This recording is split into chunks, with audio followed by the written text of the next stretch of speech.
What's up, sports fans, and welcome to another edition of Field Vision, of course brought to you by War Room Sports in conjunction with the Sports Kings. Got the round table here today. I'm Devin. Of course, we got the homie Frank from Sports Kings. Man, shout out to R&B music. We've been kind of hating on it a little bit, but that's my ish right there. Because it fell off, man. Yeah, R&B might be worse than hip-hop right now. We got Fred from Heavy in the Games. What's going on, fellas? You know the Patriots lost, but it was kind of some controversy. I don't like it. They stink. We got the homie Jim from Sports Kings. Steelers are coming. Hey, I was going to say, if you would have told me we're one game out of the playoffs after being 2-6, I wouldn't have believed you. So I'm pretty happy after 2 wins. All right, we got my partner Jimmy from War Room Sports. Listen, everybody out there, when you see me, you should apologize right off top just because you're nothing like me. And we got Justin from Sports Kings. Big What's body up, Justin? Beth. What's going on? All right. How about them Raiders? McLaurin. We got a few pressing topics that we want to get to in this episode. And the first one, we're going to talk about the controversy on Monday Night Football. We've all seen it. Tom Brady, in his last-ditch effort to get a win for the Patriots over the Panthers, tried to hit Big Gronk in the end zone. Gronk was mugged by Luke Kuechly. Flag was thrown. Flag was picked up. Refs didn't really explain it. They ran off the field. Game over. Panthers win. Let's go to Fred. He's the resident Patriots fan. What did you feel? I wonder what his opinion on this is. Did you feel like the refs made the right call, or did you think your Patriots got jobbed? First off, I got to say, I haven't felt this bad since Miami lost to Ohio State on a bad call in the national championship in 2003. With that being said, that was a bad call. If Robert Lester isn't there, the ball falls 5 yards away from the dude's feet, and before the ball ever got there, Kuechly he's grabbing him and holding him, dragging him out the end zone. It was a bad call, and we all know what happened next. And, those cowards they call NFL refs, they jobbed us. But it's okay. We'll see y'all in the playoffs. It was surprising to actually see it happen because throughout the game I thought that the Patriots were actually getting the benefit of all the calls. They always do. And then that happened. Frank, what's your thoughts on that last play? Yeah, I mean, I actually tend to agree with Fred as much grief as I'm giving him there. I knew it was a bad call when you see all these Patriots haters coming out like, man, I hate the Patriots, but I can see how true it is. Yeah, I can see their case. So, Patriots haters even having the discussion means that it was probably a bad call. I mean, it surprised me that they threw the flag to begin with, only because you almost never see a flag on the last play of a game ever. But, I mean, once you throw that flag down, you got to stick with the call. I don't have much to say. I thought it was a bad call. I thought they should have had it at the 1 yard line. Absolutely. Yeah, I kind of thought that the explanation, after the fact, because they really didn't explain it during the game, confused the hell out of me. Yeah, like when I think of Uncatchable, I mean, because it was a situation where, okay, if Gronk tried to make a play on it, he probably wouldn't have gotten it, but I don't think it was far enough away from his area for you to say uncatchable. Usually uncatchable, you're going down the sideline, the quarterback throws it 4 yards out of bounds. And I like what Trent Dilfer had to say about it. I like how Trent Dilfer was saying that the refs were basically subjectively trying to determine Gronk's athleticism, by saying, oh, Gronk couldn't have caught that. Well, I mean, how do you know? The dude's 6'7", 6'10", whatever he is. He looks like a power forward in the NBA. I'm sure he could have stretched his arms out and made a play for it. So to say it's uncatchable, I think is just crazy. I definitely, I mean, to be real, I don't think he would have touched it, but he could have made enough of a play on it for you to say, you have to give him a chance. You have to give the players a chance. And on a play like that, I don't like seeing a flag on the last play to determine it, but when it's obvious like that, you have to give the player the benefit of the doubt. Especially if it's an offensive league now, you have to give the offensive player the benefit. What we're not talking about a lot, though, is that, Tom Terrific threw a bad pass, but that's besides the point. I mean, the other thing is, who's to say Gronk couldn't just tip it up in the air like the A.J. Green Hail Mary? Who's to say that couldn't happen? Even if he couldn't have caught it, he could have tipped it or something. I don't know. I just think he could have made a play on it, whether he touched it or not. I think you have to call pass interference in that situation. What do you guys think, Jimmy, Justin, and Jen? Yo, I think that first off, Gronk needs to sell it better because He did nothing. He quit on the play. I don't care what There was none no of y'all effort. say. The Broncos a coward. Still He got should bear have made a hug. better play. He should have made a better play. That's one. Two, it was a terrible decision. I mean, once you throw the flag, you have to, give him another play or something. It was just a terrible call, but at the end of the day, word to the Tuck rule. The Patriots the Patriots have been cheating for the last decade. So it's the Patriots' fault that we got the Tuck rule? It's our fault that it's like we asked for it? No. Let me finish. You guys have been taping people's practices and cheating. So no one else did it, and no one else has done it. We went to two Super Bowls after. You got caught. After we got caught. We still went to two Super Bowls. You got caught. And guess what? Y'all didn't win it. Y'all didn't win them, though, did you? Sure didn't. Where have your Broncos been? Where have your Broncos been? Where have your Broncos been? Jimmy, what field we gonna be this Sunday? Where we gonna be this Sunday? In your ass. They didn't have the tape of the Eli to David to Tyree play. Yeah, that was a called play when he had it on his helmet. They didn't have the tape of that. Listen, man, they haven't won since they stopped cheating, man. It is what it is. The Patriots are sorry. They deserved everything they got. It's called karma. Woo. Yeah, last time the Broncos been to the Super Bowl, 19 what? Oh, it was in the last century. What's your point? Let Justin make his point, man. Let Justin make his point. Just say. You talking about old ass Super Bowl? You sound like a Cowboys fan. My point is January 19, 2002. That's payback. That makes me a little bit happy. I love to him, Justin. That check must have bounced from Belichick. That's why they picked up the flag. Oh! I do want to bring up this play. This one here, you remember that Saints game on the 13th? That blatant right? It's like right there. Talk to him, Justin. Talk to him! You can't tell me. Keep holding. Is Gillette holding? No, Gillette's about to sack Brady. You win some, you lose some. Karma's a bitch. That's right. I'll tell you what, as much as I loved seeing the Patriots get jobbed, because they do deserve it, they threw a flag for a reason, and you can't just pick it up because people wouldn't like it. There was a penalty, or else they wouldn't have thrown it, and they probably were like, "Oh crap, we can't do this to end the game," because then everyone's going to think we're helping the Patriots out again. So they just picked it up and karma, but it was still a penalty.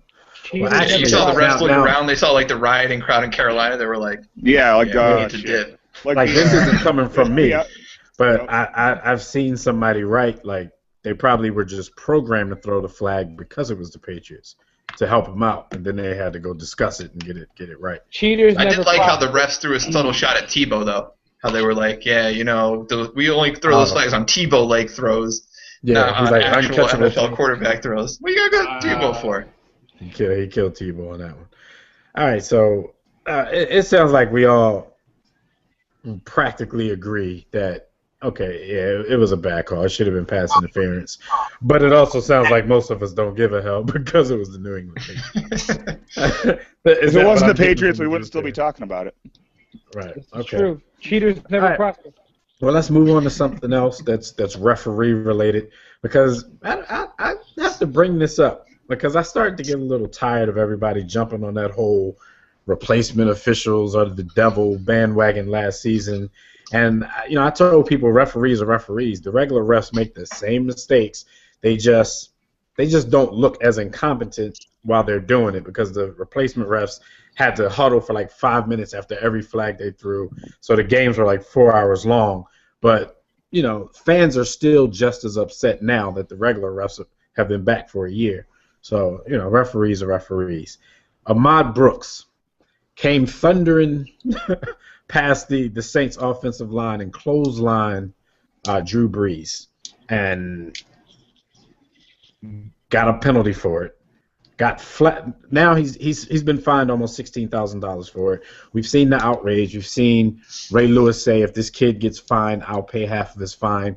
I think Teddy Bruschi he didn't promise a number like Ray Lewis did, but Teddy Bruschi said he would help out. So the fine dropped $16,000. Do you guys think that this was an illegal hit? First of all, should he have been flagged and should he have been fined?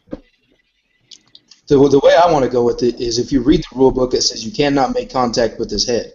He didn't make contact with his head until after he already made him look like a giraffe. He got. He did not.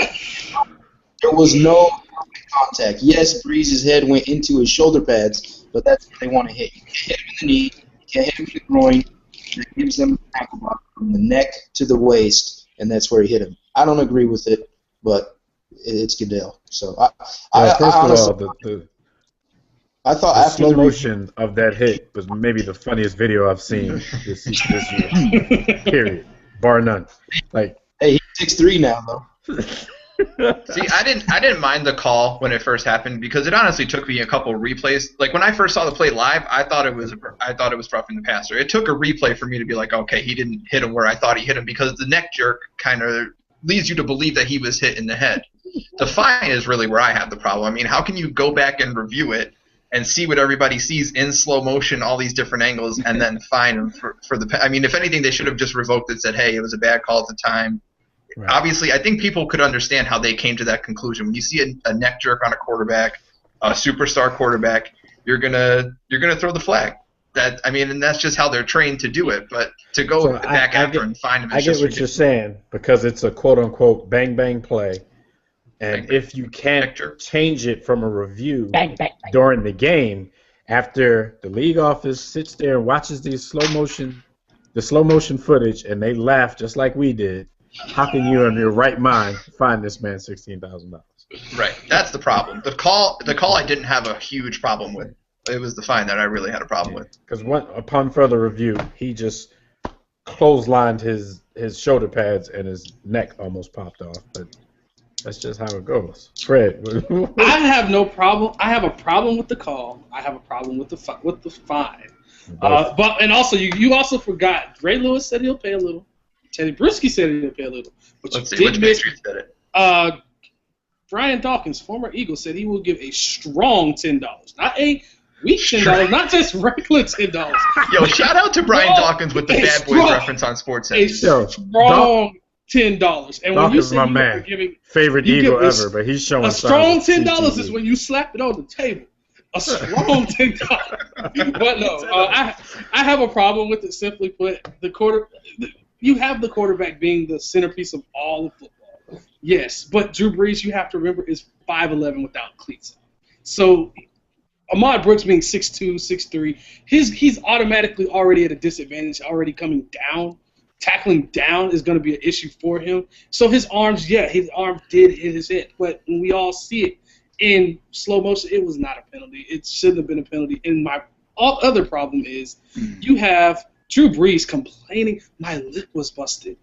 I'm sorry, my lip was busted, and I'm bleeding, and I tasted blood. It's football. This isn't flag football. This isn't Little League football. This is NFL football.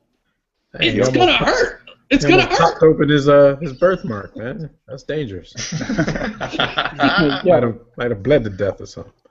All right, Jim. Man, I know. Go ahead, Jim. I was just going to say, if that was Christian Ponder, if that was Kellen Clemens, if that was Ryan Tannehill, that was Terrell Pryor. I don't think we see the flag. But I'm on point with you there, Fred. I was going to make the point about it's their fault for being garbage. I was going to make the point about the height difference. Like, with that play going so fast, and it's the same thing with running backs. If Brees steps up a little bit and kind of braces for the hit, and he goes down a little bit, and that's what causes it to look like he hit him in the head, that's got to be a no call. Just like when a running back puts his head down and then the defender's helmets hit his, that's not the defender's fault either. So, I mean, it was Drew Brees, bang play. Like Frank said, you could see why in real time, but definitely not a penalty. It's ridiculous. I was just going to say that it was very entertaining. Word to Nikita Koloff. And the fact of the matter is, it was Drew Brees. I think when you watch it in slow motion, you can see his soul leave the screen. Like his neck goes back, and you see his soul like leave his body. Yeah, so I hope Drew Brees is still with us this week. But it is what it is. This is football. I mean, we got to get used to it because in a couple of years it's going to be 7-on-7, and it's going to be 1-2-3 hold. So just get used to it now. Shout out to the.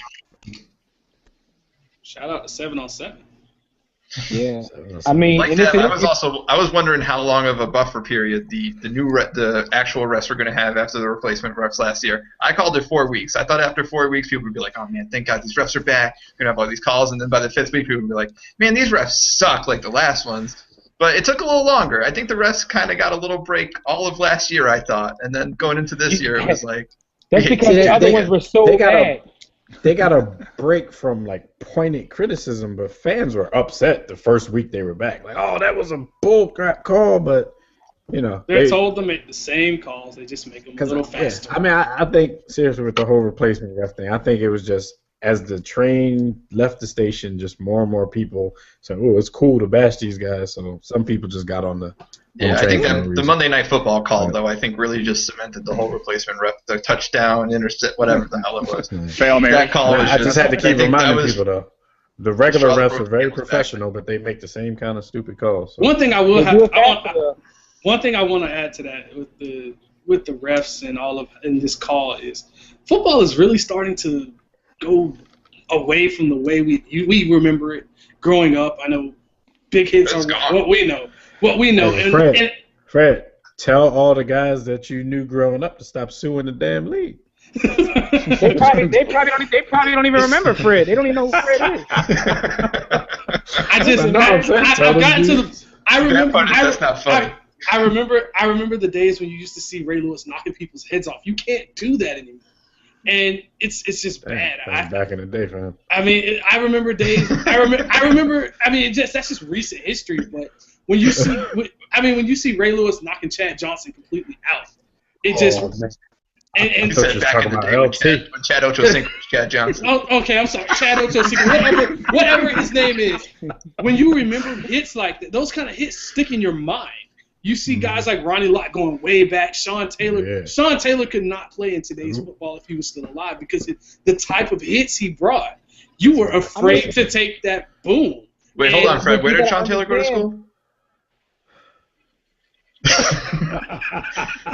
Hold on, though. I mean, at the end of the day, it's a reason why that's going away. I mean, these guys are they don't remember what's going on. They're killing themselves. You know, so I mean, things have changed. I mean, you got to accept it. They're suing. Yep. I don't like the changes in the game, but it's not just the injuries, though. You have a lot of things. The NFL has slightly gone to the casual fan. They know us. We're not going to go anywhere. The casual fan. Business. Yes, you're right. In a sense, you have fantasy football. Most fans could care less what Drew Brees really, how good he truly is. They care about how he did on the fantasy team.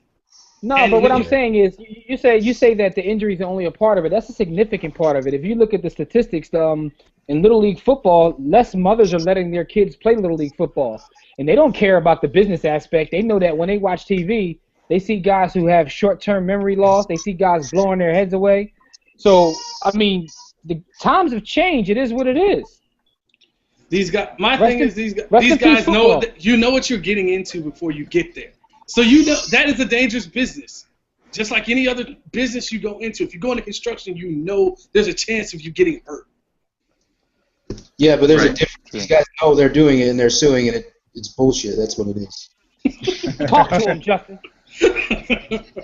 Rob Morris. And he says he hurt every day. He's been on therapy and shit, but he says he knows what he was doing. He'd go out there and do it again. That's the kind of guys at the end of the day. Rob Morris. No, okay. Crazy dudes, man. Yeah, I mean, a lot of these guys are retired. You know, especially the ones on TV. I know Antonio Pierce. I heard say the other day that he wouldn't want his kids playing football, even though he played it for 15 years, just because he knows the sacrifices he made and he's okay with it, but he wouldn't want to put his kids through it. Yeah, he's like, look, we made it now. Y'all don't have to do this. But we talked earlier about the Monday night game and uncatchable balls and all that kind of stuff. So let's talk about some more uncatchable balls. RG3 has been missing everything that moves on the football field. It's crazy because I live in the Washington, D.C. area, and I've never seen an athlete worshipped this close up. I've seen it before, but I haven't seen it this close up in my life until Robert Griffin III joined the Redskins. So I thought I always gave that warning to fans, saying that, it's kind of unfair to him the way you guys are worshiping him. I said this right around the time of the wedding gift fiasco. Told him it was unfair, the way that they were worshiping this guy, because I've seen this story before. Randall Cunningham, Donovan McNabb. As fast as they build you up, as soon as you start to play a little bit mediocre, they want to tear you down just as quickly. Now, I thought RG3 with the level of his, jock ridery, we'll call it that. I thought he had a window of maybe like 2 years before anybody would even utter a negative word about him. But things have started to change here in the nation's capital. The sports talk guys on the radio have started to turn on him. The newspaper guys started to turn on him. And surprisingly, fans will start turning. You go to some of his social media pages, anything that he used to write used to be met with all kinds of mushiness. And now fans are actually telling him, instead of tweeting or putting up this Facebook post, you need to be somewhere working on your accuracy. Yeah, so what do you guys think about, first of all, his play? And secondly, the fact that, the DC fans, a few of them may be jumping off the ship already. I mean, this isn't the first discussion we've had about RG3 on this show, and I always say the same thing. You got to be patient. I still believe in RG3. I don't think he's a terrible core. I don't think he's a bust by any means yet. I mean, when you tear an ACL, it takes a full year. Stop thinking about Adrian Peterson. When you think about people tearing ACLs, dude's not human, or he's on steroids, or a combination of both. And you just got to give him time. He's a quarterback. It takes time to learn. And, fans are always going to – losing, anytime you lose, fans always get up in arms. They overreact. And like you said, I thought he'd have 2 years. I thought the ACL would buy him this year completely. But I guess fans are just looking at Adrian Peterson, and if you're not better by week 3 after a torn ACL, all of a sudden you're trash. Delusional bunch, Frank. It didn't matter. All they needed to hear was RG3 say, I'm cool, the knee's not an issue, I'm all in for week 1, and they had their little, we're going 13-3, 14-2, we're straight. Robert Griffin right now he's a victim of his own success as a rookie, because some people, illogical people don't look at it like, okay, he's a rookie who had a good season, so they think that's just the way it's going to be every game, every play from here on out. He's still going through his learning pains, and even last year, a lot of his throws were at the line of scrimmage, 5 yards or less, play action, setting up deep balls to wide open receivers. I still thought at the end of the season that he still had to prove that he could, be a good passer mid-range, 15 yards, 20 yards, stuff like that. What do I know? Fans told me I hate and come to see mid-range. But some, like Frank said, I'm not ready to give up on just what I expected from a second-year quarterback. Yeah, I mean, I think he hasn't benefited at all, because he'll always be compared to Andrew Luck. I mean, they're always going to be side by side throughout their career. So Andrew Luck's success this season has not helped RG3 by any means in the fans being more patient. All right, here's the thing, right? All the blame doesn't fall with him, because the coaching on the team has been horrendous. Mike Shanahan's a fraud to begin with anyway. Then he hired his fraud son.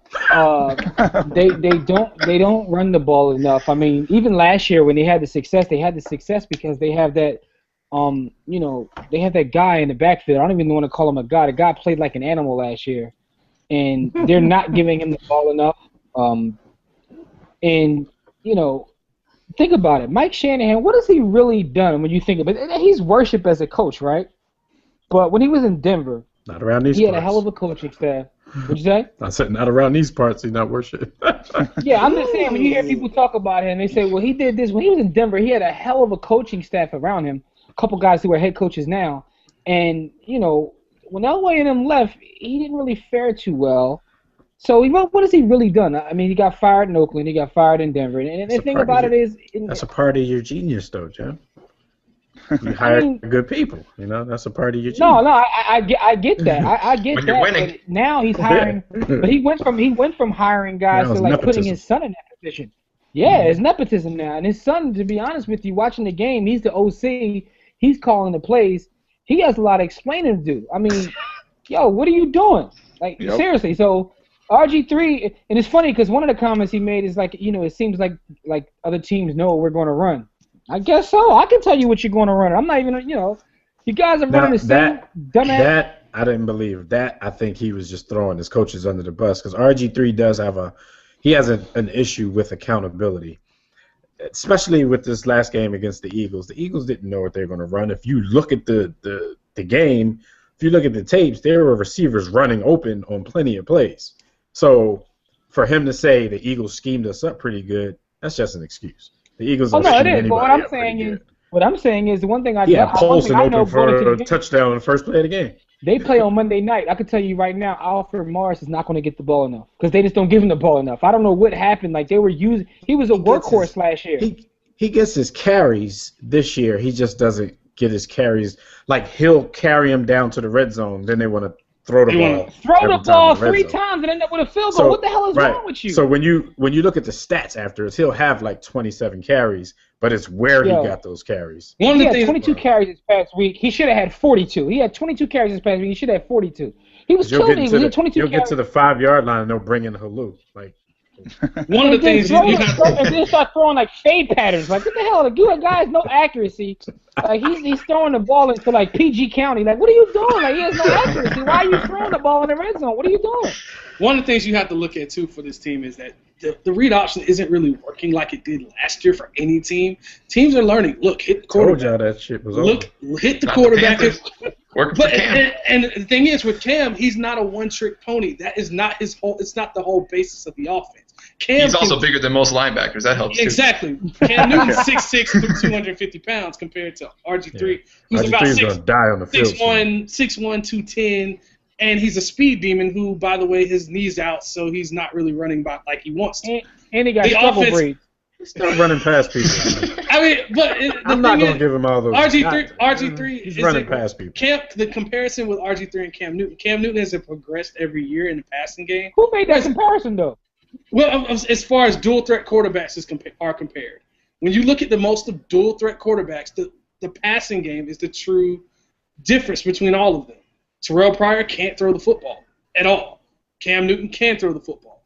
RG3, he's still struggling learning the passing game from a spread offense he went from in college that he said was a pro stop. It was really his offense in college was not anything near what it is in the NFL. Yeah, their playbook was like Tecmo Bowl. They had 4 plays. Their offense the defense pressed the same one. It wasn't going to work. And also when you play in the Big 12, and I know this isn't college football, but when you go from an offense in the Big 12 where no one plays defense and all you have is wide open throwing lanes, zone read option works every play, and you're at Baylor where you really don't have to play anyone out of conference, that works. It works a lot, and you're making a lot of highlight plays. But when teams force you to have to play man-to-man coverage like they do in the NFL, and they're just going to come up, bump and run, say, hey, make a throw. RG3 can't make that throw because a lot of times he's not reading the field correctly. Right. And I mean, at the end of the day, he's also a second-year quarterback. It's like these guys now are just. Andrew Luck's a second-year quarterback. What are you saying? Yeah, but you can't compare. That's the problem. You're always going to compare Andrew Luck. That's the thing. Like, Andrew Luck, they've been talking about him since 8th grade. Yeah, Andrew Luck was supposed to be the next guy. Like, you're comparing him to Andrew Luck, and that's unfair, to be honest with you, because Andrew Luck, they called him a once-in-a-lifetime draft pick. RG3, no one called RG3 a once-in-a-lifetime draft his pick. last year at Baylor. Exactly. Andrew Luck, they've been looking at like LeBron James since he was like 2 years old today, and he's going to be the next great quarterback. These guys aren't given an opportunity to make the mistakes that young quarterbacks generally make. Because of the success of guys like Andrew Luck and Ben Roethlisberger and all these guys, I mean, let's see what happens. Look at it. I think Russell Wilson's a second-year quarterback. He's not making the mistakes RG3's making. Yeah, but he benefits from having the best defense in the league around him, too. The best defense in the league, and he has a monster at running back who they give the ball to. Right. I'm not taking away anything from Russell Wilson, but it's easy to know that Nick Foles is a second-year quarterback as well. He's not making the mistakes either. He better than Tannehill. It sounds ironic, but it's easier to know Ryan Tannehill as well. He's a second-year quarterback. Nick Foles better than Tannehill. The thing for Russell Wilson is it's easier to know that you can make mistakes, though. So Russell Wilson's not worried about making mistakes because he knows the defense can make up for it. Talk to him, Frank. Well, listen, it's a little different. Go ahead, Jim. RG3 has a ton of stuff working against him, and I think you guys covered all of it. One, he's coming off the injury. B, he's not allowed a learning phase because everyone else is having success, so that's like a mute point now. You're not allowed to have a learning phase. It's not just RG3 with that, though. 3, he did good last year, so people – and then the coaching, too. Like, he can't run like he did last year. His defense is terrible. The team around him's terrible. The coaching's terrible. He's got a lot to make up for, and he's not nowhere near ready to do it because he's still learning and coming off an injury. But I still believe that he'll end up being pretty good. See, but last year was one of those years where numbers actually do lie a little bit. You know, I hate that whole cliche that numbers don't lie. Of course, you can lead the league in pass and completion percentage if you're throwing the ball at the line of scrimmage. You know, most of the time. And of course, you're not gonna. Of course, your interception ratio is going to be great if you're throwing the ball at the line of scrimmage most of the time. I mean, despite it all, shout out to RG3, still racking up those fantasy numbers. Hey Jim, I just want to make a statement real quick, Jim. I'm laughing because I don't know if that's a poster behind you or you got like Chuck D like sitting on the cabinet.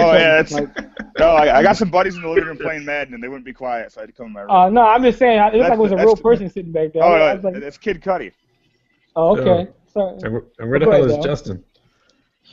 Justin left. He wanted to leave before we brought up the Raiders. It's my bodyguard behind me. All right, man. So, any last thoughts on RG3? I mean, we talked about his game, but are you guys surprised that the fans of DC? I'm not. I'm not saying they're jumping. I'm not either. But you couldn't find a negative word. The fans in DC aren't smart enough to realize the actual situation because they did good last year and they're still blinded by it. Oh, rest in peace to the YouTube comments. I'm not surprised by it at all. RG3 had a bit of a little bit. You saw a little bit of that at Baylor, but it wasn't really bad when they had losses to teams like Oklahoma State. You could see it. He wouldn't really put it out there, but it was a few jabs every now and then. But also, the one thing I have to say with this is go back to the offseason and look at it. It was a me mentality, whereas it wasn't team. And a lot of things have been said. The one thing that you hear about from him is at Baylor you heard team, but now in the NFL you hear RG3, my recovery, my documentary, my investments. You have a lot of veteran, well, not veteran. You have a lot of retired NFL players saying that, he has made everying about him. Now you even have Santana Moss coming out saying he doesn't really like his language in the press conference. And that's crazy because Santana Moss was one of his biggest fans last year. Yeah. Pierre Garçon saying the passing game sucked. I mean, when you go as far as saying it sucked. But you had Santana Moss last year in that Dallas game.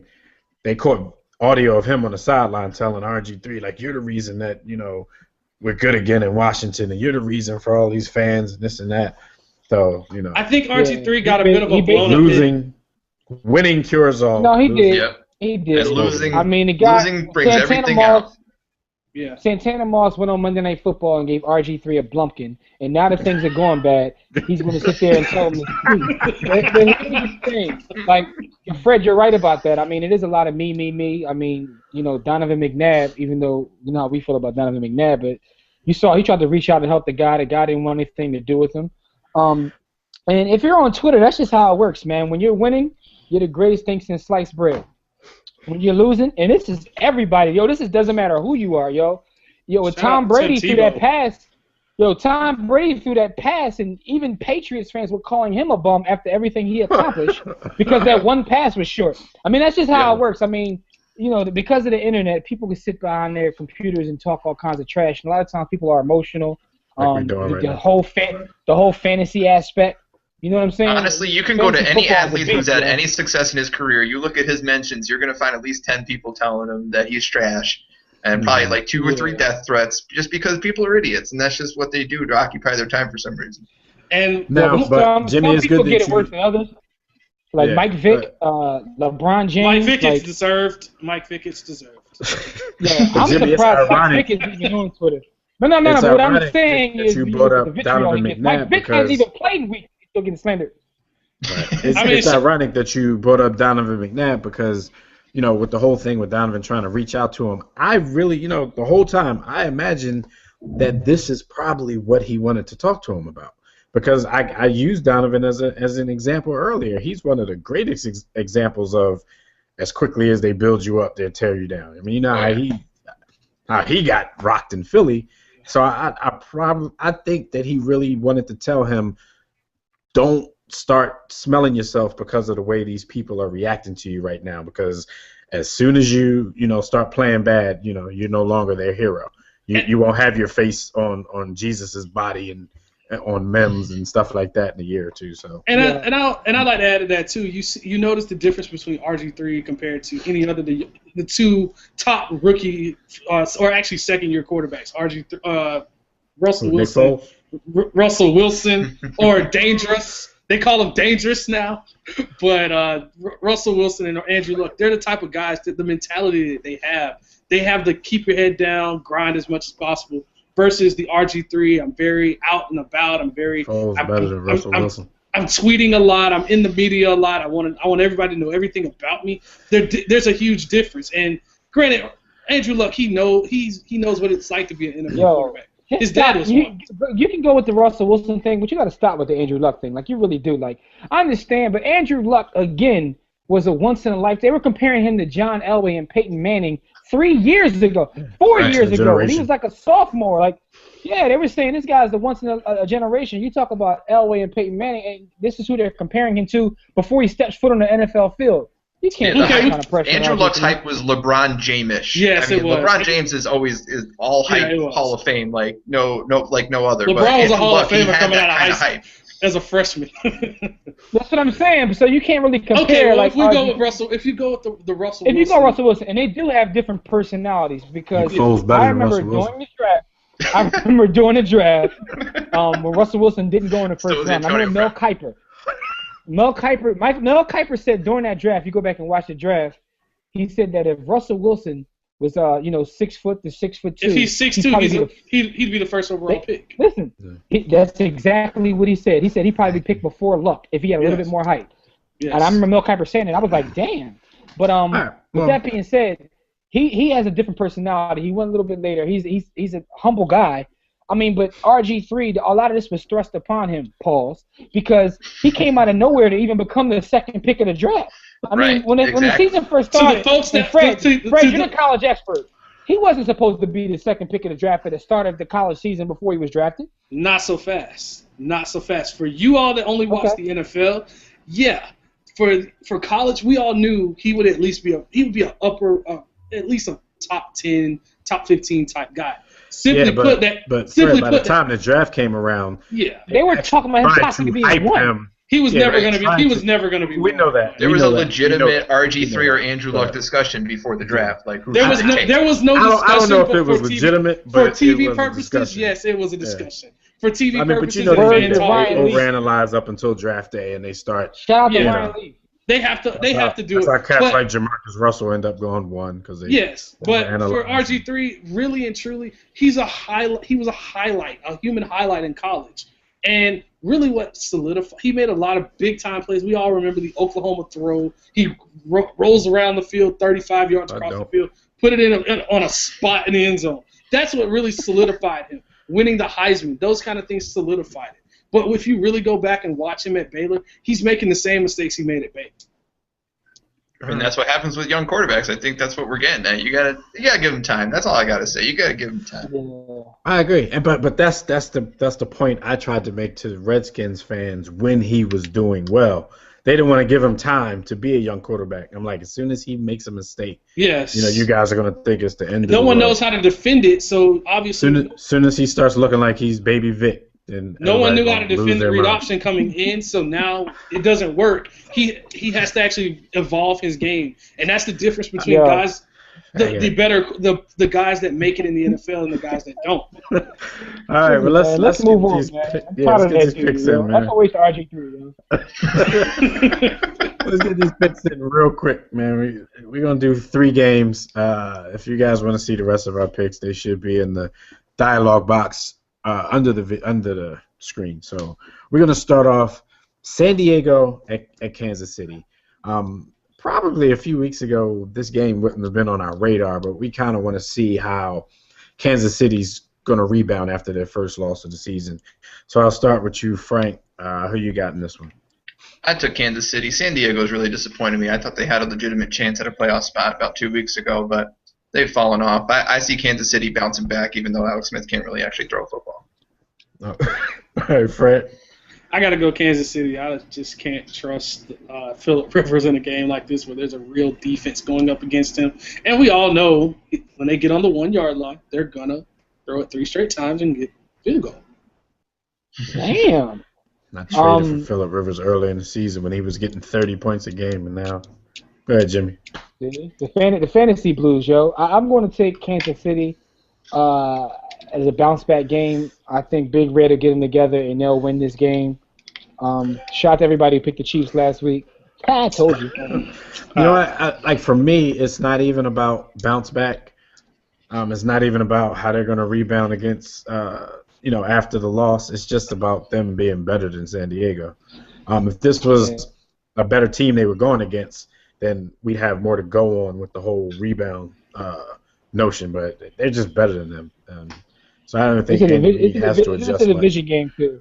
It's a division game too, which are always tough. It is what it is. All right, so let's go to another division game. Dallas at the New York Giants. Now this game has a lot of implications in the division because if the Giants are on, what you guys on, Frank? 4-game winning streak. 4 and 6. In this division, a 4-game winning streak, a 5-game winning streak, if they win this week, puts them right there in the mix, near the top of the division, right behind Philly. So this is a pretty big game. For me, I think I'm looking at the Giants' schedule. This game isn't easy for me to pick, but I'm going to take the Giants to get that 5th straight win. I'm probably taking them because I kind of need them to get that win to, keep Dallas down, even things up for my Eagles. But I'm going to take the Giants to get that win. And but after that, I see all the Giants fans saying we coming, and y'all know how this movie ends, but I see how the schedule ends. It's not going to be as easy as it looks right now. But I'm going to go with the Giants. Jimmy, who you got? Yo, Frank, who you got? I have the Giants. I literally think the Giants are still one of the 5 worst teams in the league, even though they're on a 4-game winning streak. Every win that they've made, that they've had, I mean, if you look at the schedule, obviously it's against these terrible quarterbacks, and they've had incredible luck. And I just can't help every time they win a game. I'm just thinking they're still terrible, but they're just getting lucky. But I think the luck continues. Same thing I say about my team. I don't believe in the Cowboys at all. I think this is the kind of game that they lose, the one that they need. Yes, yeah, and I picked the Cowboys to win the division, but I'm kind of starting to lose faith in them. Fred, who you got? Then we'll go back to Jimmy last. I agree. The Giants are one of the worst teams in the NFL, and their schedule isn't really getting any easier, so I don't really see where they're going to make this playoff run. But the Cowboys, this is the typical Cowboys. This is the typical Cowboys game. They're going to be in it for 3 quarters, and Tony Romo's going to find a way to give it back. Give me the Giants. Everybody say that, and everybody else says numbers don't lie. Statistically, Tony Romo is one of the best fourth-quarter quarterbacks in the NFL. Schedule doesn't lie. I'm saying statistically, Tony Romo is one of the best fourth-quarter quarterbacks in the NFL. But ask him how the statistics are. That's how dumb statistics are. But everybody, but Jimmy, everybody wants to have it both ways. Everybody want to keep repeating this dumbass cliche that numbers don't lie. But then everybody craps on Romo, so you got to make up your mind. Absolutely. Go ahead, Jimmy, who you got? And I'm guilty of it too. I use whatever one fits my argument. Anyway, with that being said, I'm going to take the Giants. They're the hotter team right now. Dallas is. I'm just going to take the Giants. Let's put it that way, because Dallas will find a way to lose this game. Games that they're supposed to win, they lose. Games that they're supposed to lose, they win. So I'm going to go with that motif. I think that the Giants will win this game. Their fans will get excited, and then they'll be brought right back to reality. Oh, man, this is terrible. The fact that everybody just took the Giants makes me just really believe that the Giants are going to lose this game like 30-10. Kiss of death.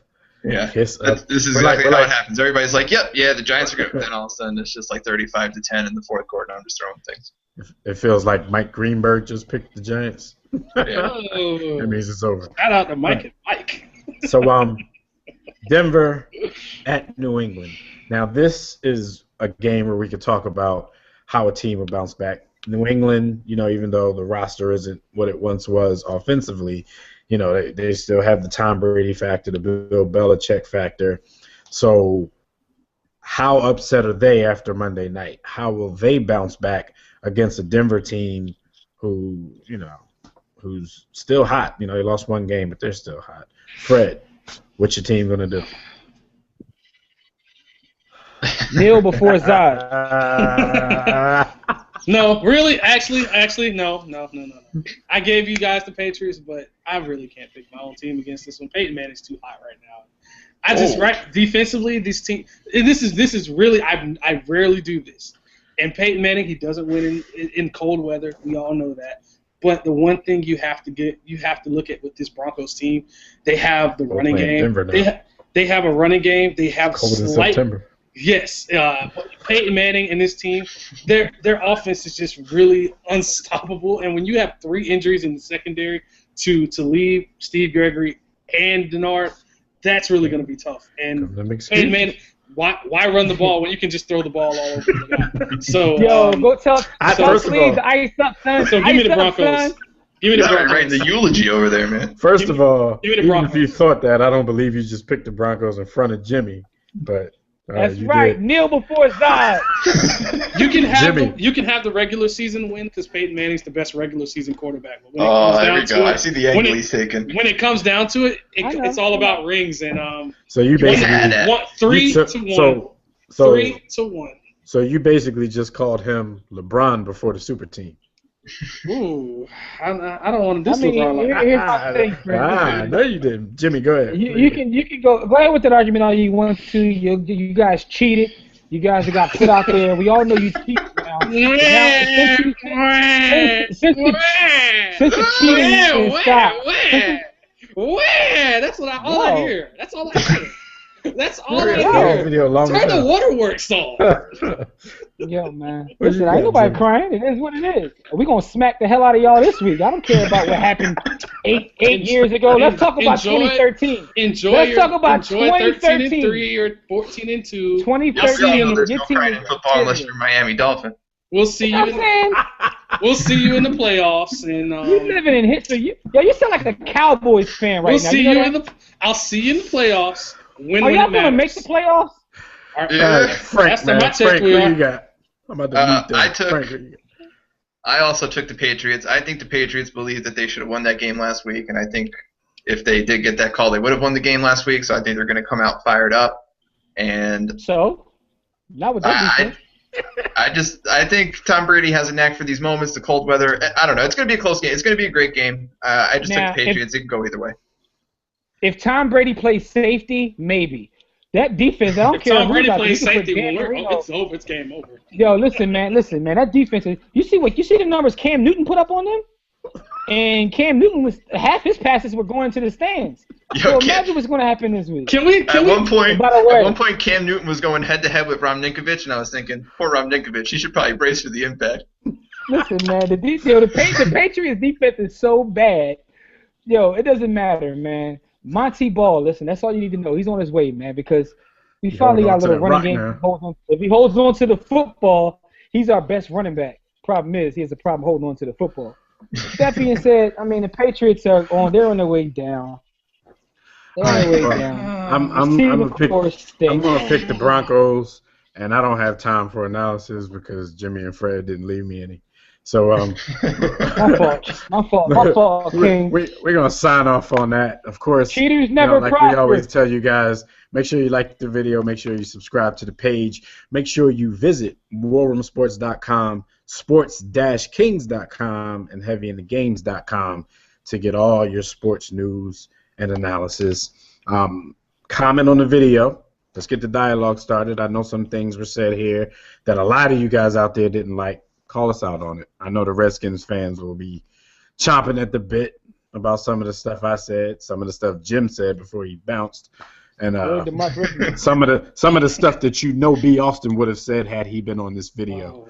So we're gonna sign off. This has been another edition of Field Vision, brought to you, of course, by War Room Sports in conjunction with Sports Kings.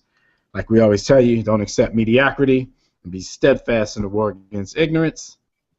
See you chumps on top. Wait, it's the war room with 5 nights at the round table. 5 Philly guys, diversified and educated.